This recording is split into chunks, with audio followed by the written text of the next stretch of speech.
कहानी की शुरुआत होती है फ्यूचरिस्टिक कनाडा से, जहां की आबादी बढ़ने पर सरकार ने एक से ज्यादा बच्चे पैदा करने पर बैन लगा दिया था। किसी को भी दूसरा बच्चा पैदा करने की इजाजत नहीं है, फिर चाहे उनका पहला बच्चा मर ही क्यों न जाए।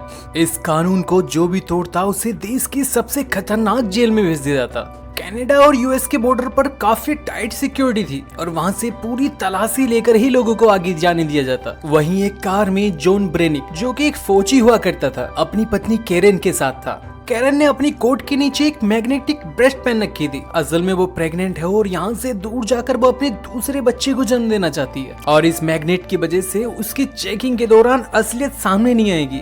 जब फौजी उनके सामान की तलाशी ले रहे थे तब एक प्रेग्नेंट औरत को वहाँ से पकड़ लिया गया, जिससे कैरेन और भी डर गई, लेकिन उसकी पहनी गई मैग्नेटिक ब्रेस्ट ने उसे बचा लिया। जैसे ही वो बाहर आई तो एक फौजी की नजर उसकी मैग्नेटिक ब्रेस्ट पर पड़ गई और वहाँ की सिपाही उन्हें पकड़ने के लिए उनके पीछे भागने लगे। जॉन ने अपने बच्चे और कैरेन को बचाने के लिए उसे वहाँ से भाग जाने के लिए कहा, जबकि वो वहीं रुककर सैनिकों को रोके रखेगा। उसके बाद जॉन को बाकी बंदियों के साथ कैदी बनाकर एक जेल में ले जाया जा रहा था, जिसका नाम है फोर्ट्रेस। ये बेहद हाई टेक्नोलॉजी वाली जेल है और इसे एक रेगिस्तान के बीचों बीच बनाया गया था। वहाँ से किसी का बच निकलना एकदम नामुमकिन था। अब वहाँ के गार्ड्स ने अपराधियों को एकदम नंगा करके उनकी तलाशी लेना शुरू कर दी। इसके बाद सभी कैदियों को कमरे में ले जा करके उनके पेट के अंदर एक हाईटेक ट्रैकर डाल दिया गया। अगर कोई भी कैदी जेल के नियम और कानून तोड़ेगा तो ये ट्रैकर एक्टिवेट होकर उसका पेट फाड़ देगा। तब गार्ड्स ने कहा अगर कोई भी येलो लाइंस को पार करेगा तो उसके पेट में दर्द होना शुरू हो जाएगा और रेड लाइन को पार करते ही कैदी की मौत हो जाएगी। एक कैदी घबरा करके येलो लाइन के पार चला गया और अचानक तेज दर्द की वजह से नीचे गिर पड़ा। अब उसे कुछ समझ नहीं आ रहा था तो उसने गलती से रेड लाइन पार कर दी। उसी समय उसका पेट तेजी से फूलने लगा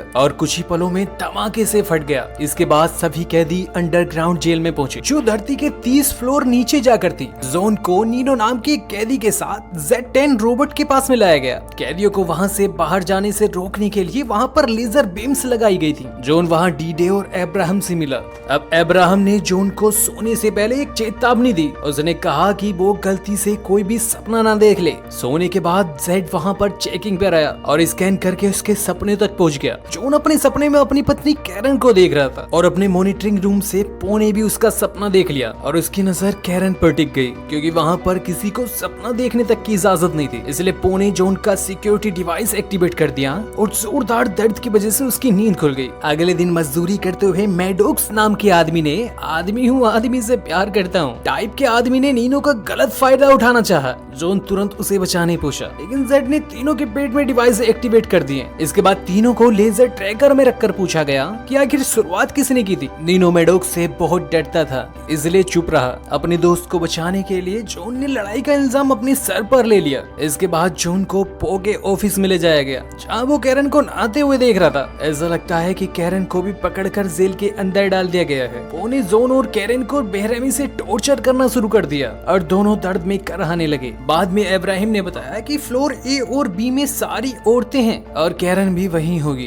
कैरन जेल में दूसरी प्रेग्नेंट लड़की के साथ थी। जैसे ही उसे पेट में दर्द हुआ, गार्ड उसे जबरदस्ती पकड़कर वहां से ले गए। वहां पर हर एक औरत प्रेग्नेंट थी। कैरन को एहसास हुआ कि नए जन्म हुए बच्चों के साथ कुछ न कुछ जरूर किया जा रहा है। अब आदमियों की जेल में मैडॉक्स ने जॉन पर हमला कर दिया। दोनों में जबरदस्त लड़ाई शुरू हो गई। कैरन अपने फ्लोर से जॉन को देखकर हैरान रह गई। मुकाबला टक्कर का चल रहा था। अचानक जॉन ने मैडॉक्स को ऊंचाई से नीचे धकेल दिया। मैडॉक्स ने किसी तरह किनारे को पकड़कर अपनी जान बचाई। अब ऑफिस से जॉन को ऑर्डर आया है कि वो मैडॉक्स को खत्म कर दे, लेकिन उसने ऑफिस की बात ना मानते हुए मैडॉक्स की जान बचा ली। गुस्से में पो ने मैडॉक्स के पेट में लगे डिवाइस को एक्टिवेट कर दिया, जिससे उसका पेट धमाके से फट गया। इससे पहले कि गार्ड्स उसे पकड़ कर ले जाते, जॉन ने बड़ी चालाकी के साथ मैडॉक्स का सिक्योरिटी सिस्टम नीनो को दे दिया। इसके बाद कैरन को एक कमरे में लाया गया, जहां पर जॉन एक बहुत बड़ी गोल मशीन पर बंधा हुआ था, जिसका नाम है माइंड वाइज चेम्बर। दरअसल कैरन को जॉन को समझाने के लिए भेजा गया था, लेकिन कुछ देर बाद गार्ड्स उसे खींचकर वहां से बाहर ले गए।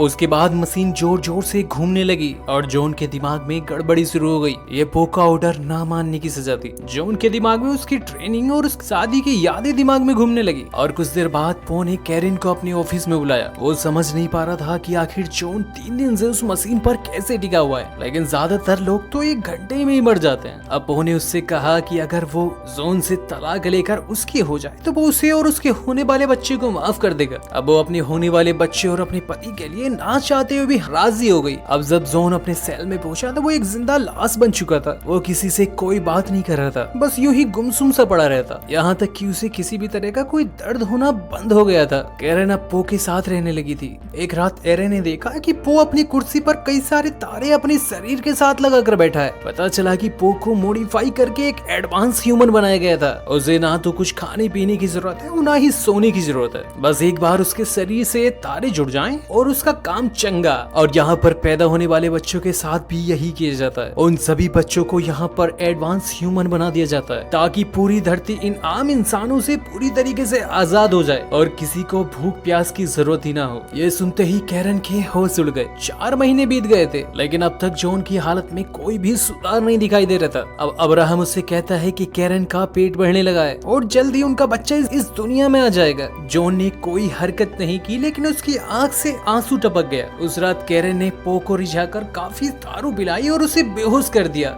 वो कंट्रोल पैनल के जरिए जॉन के सपने में पहुंची और वहां पर जॉन एक गड्ढे में फंसा हुआ था। कैरन ने सपने में जॉन को गड्ढे से बाहर निकाल दिया और ऐसा करते ही जॉन को असलियत में होश आ गया। तो उसके साथ ही उसे ठीक देखकर बहुत खुश होने लगे। जॉन ने कैरन के साथ जेल से भागने के लिए अब्राहम की मदद मांगी। अब अब्राहम जॉन के लिए जोखिम उठाने के लिए भी तैयार था। जॉन के ठीक होने की खबर सुनकर कैरन बहुत खुश हो गई। बाद में नीनो ने कैरन को वो सिक्योरिटी डिवाइस दिया जो उन्होंने मैडॉक्स के शरीर से जुड़ाया था। असल में उनका दोस्त डी-डे जेल में आने से पहले एक कंप्यूटर इंजीनियर था। उसने उस डिवाइस की अच्छे तरीके से जांच करने का फैसला लिया। उसके बाद कैरन ने पो के केबिन से एक हीरे जैसी दिखने वाली चीज चुरा ली और जैसे ही वो पकड़े जाने वाली थी उसने उस हीरे को अपने मुंह में छुपा लिया। अगले दिन उसने वो हीरे जैसी चीज अब्राहम को देकर जॉन को बचाने के लिए कहा। असल में वो हीरे जैसी दिखने वाली चीज एक जेल का नक्शा था। उन्होंने हिसाब लगाया कि कंस्ट्रक्शन साइट से होकर वहाँ से निकला जा सकता है। अगली सुबह अब्राहम ने उस हीरे को वापस वहीं पर रख दिया ताकि किसी को कानो कान खबर ना हो। उधर डीडे ने पता लगा लिया कि वो सिक्योरिटी डिवाइस दरअसल काम कैसे करता है। उस डिवाइस के अंदर बहुत ही ताकतवर एक चुंबक लगी हुई थी। उन्होंने इसका इस्तेमाल करके अपने शरीर में लगी डिवाइस को निकालने का फैसला किया। उनका ये प्लान कामयाब रहा और उन्होंने सबके पेट से वो सिक्योरिटी डिवाइस बाहर निकाल दी। अगले दिन जेड रोबोट ने पॉ को बताया कि जेल में कुछ गड़बड़ी चल रही है।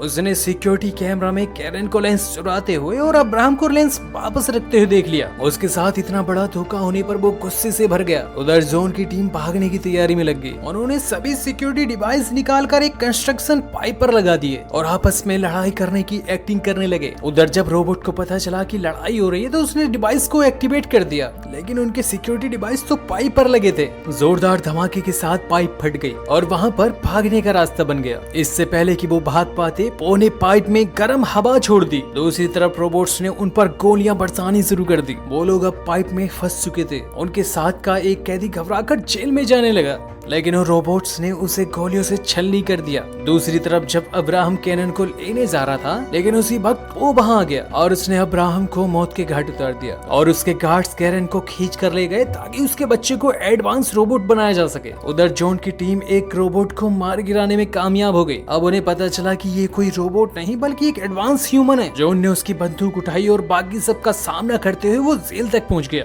आखिरकार सब लिफ्ट में चढ़कर ऊपर जाने लगे। अब उन्होंने पो के कमरे में जाकर कैरन को ढूंढना। अब जॉन की निगाह कैमरास पर पड़ी जो उसके बच्चे और कैरन को जबरदस्ती बाहर निकाल रहे थे। जॉन ने पो को धमकाते हुए कहा कि ऑपरेशन बंद करवाए, लेकिन पो अब डायरेक्टर ही नहीं था, इसलिए उसकी कोई नहीं सुनेगा। अब एक रोबोट ने पहचान कर उन पर हमला बोल दिया और सभी कैदी एन मौके पर हट गए और गोली सीधी पो को लग गई। इसके बाद डीडे ने कंट्रोल पैनल पर बैठकर सभी को रोकने की कोशिश की, लेकिन ऐसा करने से पहले ही उसे एक सिपाही ने गोली मार दी और डीडे ने अपनी बची खुची ताकत से पूरी जेल की बिजली बंद कर दी। डॉक्टर्स रुक गए और सिक्योरिटी सिस्टम भी बंद हो गया, जिसका फायदा उठाकर सारे कैदी जेल से भाग गए। अब सिर्फ जॉन और नीनो वहां बचे थे।